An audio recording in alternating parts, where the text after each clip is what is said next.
దేవుడు సర్వసృష్టిని సృష్టించాక మొట్టమొదట ఏర్పరిచింది ఏంటో తెలుసా? కుటుంబం.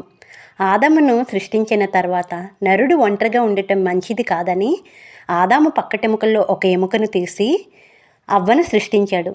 అంటే తనకి సాటి అయిన సహకారిని సృష్టించాడు. అప్పుడే కుటుంబం ఏర్పడింది. కానీ ఇప్పుడున్న రోజుల్లో భార్యకు భర్త, భర్తకు భార్య, తల్లిదండ్రులకి బిడ్డలు, బిడ్డల తల్లిదండ్రులకు ఒకరికొకరు హాని చేసుకోవడం, ఒకరికొకరు మోసం చేసుకోవడం, ఇంకా కుటుంబాలు విచ్ఛిన్నమైపోవడం, విడాకుల వరకు వెళ్ళడం, ఇవన్నీ జరుగుతున్నాయి. కానీ ఇవన్నీ దేవునికి విరుద్ధమైనది. ఒక్కసారి దేవుడు జతపరిచిన వాడిని దేవుడు తప్ప మరొక్కరు వేరు చేయలేరు.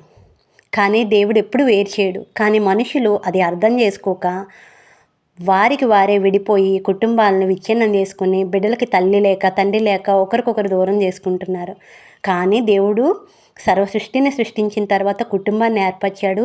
ప్రతి కుటుంబానికి ప్రతి బిడ్డకు కూడా ఇచ్చిన వాగ్దానం ఏంటో తెలుసా? ఇచ్చిన ఫలాలు ఏంటో తెలుసా? ఆత్మఫలాలు. ఆత్మఫలాలు ఏమనగా ప్రేమ, సంతోషము, సమాధానము, దీర్ఘశాంతము, దయాళుత్వము, మంచితనము, సాత్వికము, విశ్వాసము, ఆశనిగ్రహం.